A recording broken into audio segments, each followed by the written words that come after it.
Hello, my dear listeners. How are you all? I hope you are doing best to serve your duties with utmost honesty and love. So, let's proceed with the next part of our story. Malunchumala, the wreath in a flower garden. This story is taken from Bengal Fairy Tales, written by Francis Bradley Bird. This book was first published in the year 1920, and this book was illustrated by Abanindranath Thakur. So, what happened next? Let's proceed. So, till now, we know that somehow Malunchamala with her young husband they took a refuge, and here as a here with the Malini or the gardener, lady gardener, Malunchamala somehow she is surviving with her husband, young husband, and now her child husband has grown up. So what happened next? Let's see. The race was run, and Chandramanik proved the winner. The princess, fetching admiration, asked him to come with them into the palace with the intention of making away with him. The simple youth was deceived and turned towards the palace gate, but the mayor refused to move in that direction until forced to do so by whip and spur.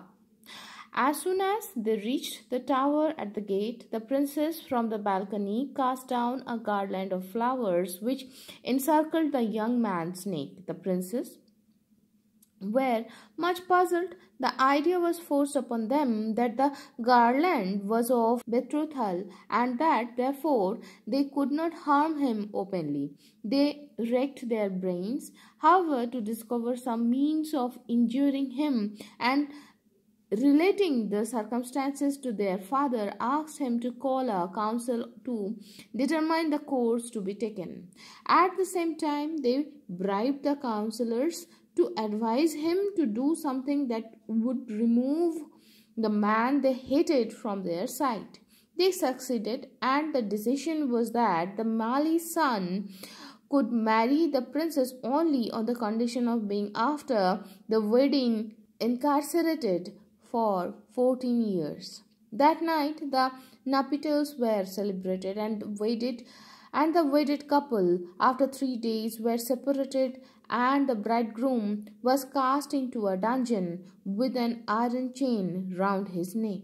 Maluncho heard of the wedding in due time, but she was not at all displeased at the thought of having a rival. She thought, however, that it would have been better if she had previously informed Chandramanik of the relationship between them, but what had been done could not be undone, and she waited for the return of her husband, but 4 days passed and he did not turn up. At length, on the morning of the fifth day, the mare returned without its rider, and the poor wife, suspecting something wrong, threw herself upon the ground in a paroxysm of grief. Recovering somewhat, she called the mare to her and tied upon her neck a letter addressed to her husband's father, to the effect that his son was to be found in the kingdom of Raja Dudhbaran, or a man with a milky gesture or context. So, texture. Raja Dudhbaran, married to a princess but cast into prison, she then left the Malini, saying that she would go to her own country and drown herself in her father's tank. So deep was her grief. In the course of her journey, she reached the place where her old friends, the tiger and tigress, lived, and falling prostrate before them, she cried out, "Oh, dear uncle and aunt, feed upon me, for I am loath to leave." "Mother, what do you say?" replied the tigress. "You are the light of our eyes. See, we are half dead at our separation from you. Where is the child? Where is the jewel of a boy whom I fed from my breast?" "Uncle and aunt, he was my husband, and I have lost him," she answered. "Raja Dudbaran's daughter Kanchi has married him, and now he has been cast into prison." Then the tiger spoke. Follow me, he said, and I will help you to get your husband back. Take these few hairs of mine and keep them twisted in your hair, and you will pass invisible. Now, let us go to Raja Dudbaron. In the meantime, the mayor Horikali took Maluncho's letter to her father-in-law, and he, having read it very attentively, at once started with a large army to liberate his son. After a long and wearisome journey, he reached the Malini's house, which had been referred to in his daughter-in-law's letter. After some talk with the woman, he wrote to the Raja Dudbaron, informing him that he had come to demand the safe delivery of his son Chandramanik, who, being mistaken for a Mali's son, had been unjustly cast into prison. But the letter did not produce the expected result. Dudbaron challenged Chandra's father to a fight, and a fierce battle ensued, ending with the total defeat and capture of the latter. Leaving him in captivity, let us see what Maluncho was doing.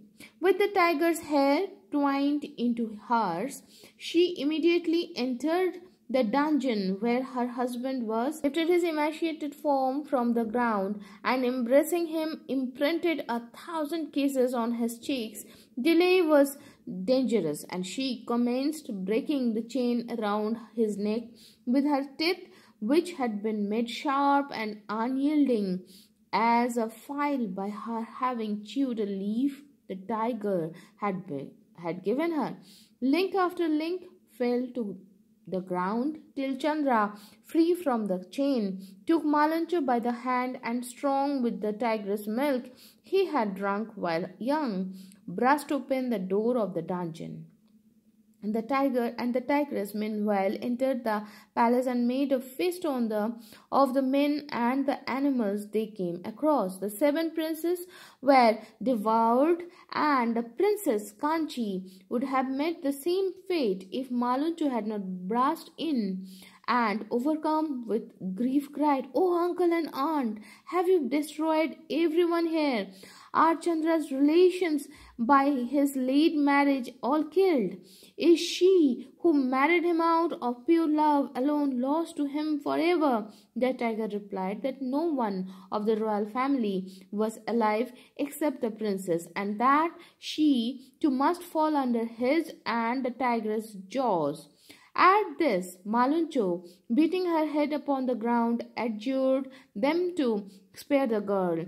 Her request was granted, and being told by the tiger to get some water for him to appease his thirst, she went to the nearest tank, where, as fate would have it, Chandra's father, released by the tiger, had come to wash himself after having left the company of his son and his newly acquired daughter-in-law, who had a few minutes before been introduced to him. Maluncho bowed down to him, and on being asked who she was, told him, who could then picture the look of terror that he cast upon her. Shouting to his attendants, he cried, "Let us be off at once. We have fallen into the hands of that horrible witch, the Kota's daughter." But they replied, "May it please your majesty to note that this Kota's daughter has saved your son's life and brought you here. It is she again who has got the prince out of the dungeon, and it is not proper to treat her thus." But the king warmly cried out, "No, no, she is a witch, and I will never permit her to step into my kingdom." Whereupon the king, Chandra, Kanchi, and others started homewards. Being thus left behind, Maluncho went to her friends, the tiger and tigress, and told them how she had been insulted by her father-in-law. They asked her to remain with them, which she did for some months, until the desire of seeing her husband again overcame her. Taking counsel with the tiger and tigress, she asked them to get 12 chaturdolas, one for herself, 2 others for them, and the rest for friends of theirs, whom she would like to take with her to overawe her father-in-law and thus include him to receive her. The arrangement was made, and Maluncho, with a number of attendants, duly reached her destination. The tiger was the first to visit the king and inform him of the arrival of the guests. He told him also that Maluncho was one of them, but the king, without a word, gave the tiger a kick and ordered his bowmen to shoot down the trespassers. At this, the tiger withdrew in a fury and asked Maluncho's permission to devour the whole palace except Chandra only. Horror seized Maluncho at this suggestion, and she cried out, "Uncle, do not say so. I will worship my father-in-law's feet. I will wipe them with my hair. The next time I hear you speak thus, I will kill myself." The tiger, loving her as his daughter, was filled with fear at the threat and remained quietly at the palace gate with her and his other companions. When 7 days had passed thus, the tigers left her, and she sought her mother's house. The latter, torn with grief for her husband, was in extreme distress, and the mother and daughter, after living together a few days, resolved to make an end of their lives. With this intent, they went one night to a tank into which the Kotal's widow threw herself, and thus put an end to her life and its sorrows. Her daughter, however, shrunk from following her example, for the remembrance of Chandramanik's face held her back. To die without a last lingering look at him was impossible for her, and she therefore left the tank. The desire of seeing her husband becoming too strong for her to resist, she devised the expedient of twining the tiger's hair into hers, and of thus becoming invisible, and at midnight restored to the sleeping room of her husband. There she found him in a sound sleep, with the ravishing Kanchi by his side. She was enchanted with the sight. So great was her joy that she broke forth into a song, the purport of which was, "Oh, my dear, dear husband, to you I gave my hand when you were only 12 days old. With death staring you in the face, I revived you through the blessings of the gods, fed you with tiger's milk, and brought you up as your position required. Now I see you happy. May your happiness be everlasting. I pray for your father too, but only because he is your father. I love the girl beside you. May God give you both long life and prosperity."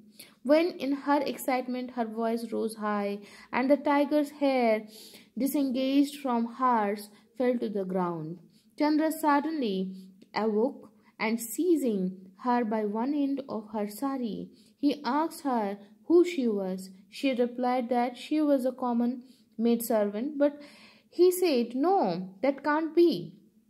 Your face is imprinted on my mind. You fed and nursed me, and you put me in the way of getting a wife in Kanchi. And though the idea is as faint as a dream, I know that it was you who took me out of that horrible prison. My benefactress, I will never more let you leave me.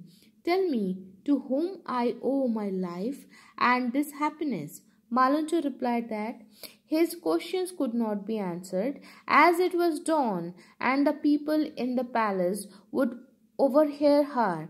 But the prince pressed her into so loud a voice as to draw his father there.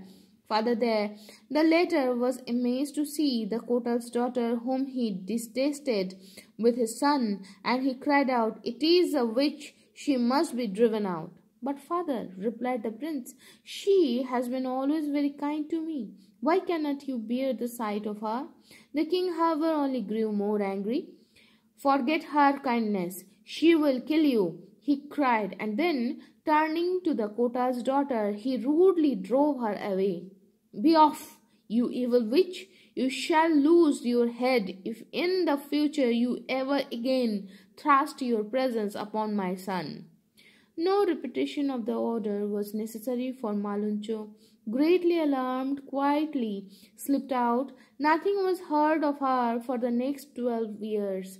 But during that time, calamities in quick succession fell upon the king and his house. Earthquakes recurring time after time destroyed the greater part of the palace. Diseases seized upon the king's person and undermined his vitality, until at last he became almost a living skeleton. Chandra had had 7 sons, and these died one after another, and a thick cloud enveloped the whole kingdom. The king attributed all this to the unseen influence of the Kotal's daughter. But one day Malunchu came near the palace and prayed for its prosperity, and all of a sudden things began to take a brighter turn. Fortune once more seemed to smile upon the kingdom. The prince's 7 sons, who had long before been turned into ashes, came to life again. The ruined portions of palace were restored, and the king once more enjoyed health and vigor. Chandra ascribed all this to Malancho, but he was laughed at by his father. On a certain day, the king went out hunting. Tigers waylaid him and his followers and devoured the latter, leaving the former to find his way alone out of the forest. He walked on, and with lips parched with thirst drew near a fountain to quench it. There he saw a beautiful and veiled lady with a pitcher full of water, and eagerly begged her to give him some. His request was granted, and he thus poured a blessing on her head. Whoever you may be, mother, you are a light in your father-in-law's house. May you be happy. The lady was no other than Maluncho, who bowed to her father-in-law, put on her head the dust of his feet, and expressed in grateful words her happiness in being kindly spoken to by him. His feelings then were too strong to be restrained, and he wept at the remembrance of the cruelties she had received from his hands. He begged her to follow him home, and she replied, "Oh, how happy am I today! I have been recognized by my husband's father. Father, I do not seek the grandeurs of the palace. Let me dwell in a hut, but permit me to serve you." Whereupon the king cried out, "Mother, foolishly have I persecuted you. Forget it and grace my palace with your presence." But Maluncho excused herself, saying that before being shut up in the palace, she must visit her uncle and aunt, the tiger and tigress, and her friend, the Malini. It would be ungrateful not to tell them how happy the king, her father-in-law, had made her. To this the king gave his consent, but returned soon. He implored her, "And in the meantime I will garnish my kingdom in your honor. Bring your uncle and aunt back with you." Saying so, he left for home, and Maluncho for the habitation of the tigers. They were pining at her absence, but on seeing her their hearts overflowed with joy. She told them of her good fortune and invited them to her father-in-law's. They promised to come with her, and after appointing a day for their departure, she sped to the Malinis. The poor creature had missed her greatly, for fortune had proved unkind to her after the departure of her guests, and she had often sobbed out their names. At the sight of Maluncho, she was in a transport of joy, and they embraced each other with assurances of lasting friendship. The Malini was then informed of her guest's good fortune and asked to accompany her to her husband's home. Maluncho visited the neighboring palace, deserted and partially destroyed, and weeping bitterly in pity, lit 7 lamps with ghee and prayed fervently to the powers of heaven for the resuscitation of the king, queen, and their 7 sons, and their restoration to their former grandeur. Her prayers were heard, and having completed her good offices there, she returned to her country with the tiger and tigress and the Malini. But her work was not yet finished. She succeeded in making the tank where her mother had drowned herself to disgorge her fresh with life and energy, and with her as well as her friends. She repaired to her father in law's palace and was received with loud acclamations as the first wife of her husband. The Kotal, her father, was also brought back to life. In order to make amends for his wrongs, he was given by the king half of his kingdom, and he passed his days in great happiness. Raja Dudborun, who had followed Maluncho, then took his farewell, but he did not omit making very sincere acknowledgments of the manifold benefits she had showered upon him. His daughter became sincerely attached to Maluncho and permitted her to share with her the company of her husband. The Kota's daughter, once the object of bitter persecution, became the sole mistress of the kingdom, and nothing was done without her approval. Not only did the royal family enjoy peace and happiness, but the whole kingdom resounded with her praise. Malunchumala, goddess in human shape, abide with us forever and ever. So, my dear friends, today here is the story. So, we will start another new story from the next episode. So till now, be happy, be jolly. Shubhamastu.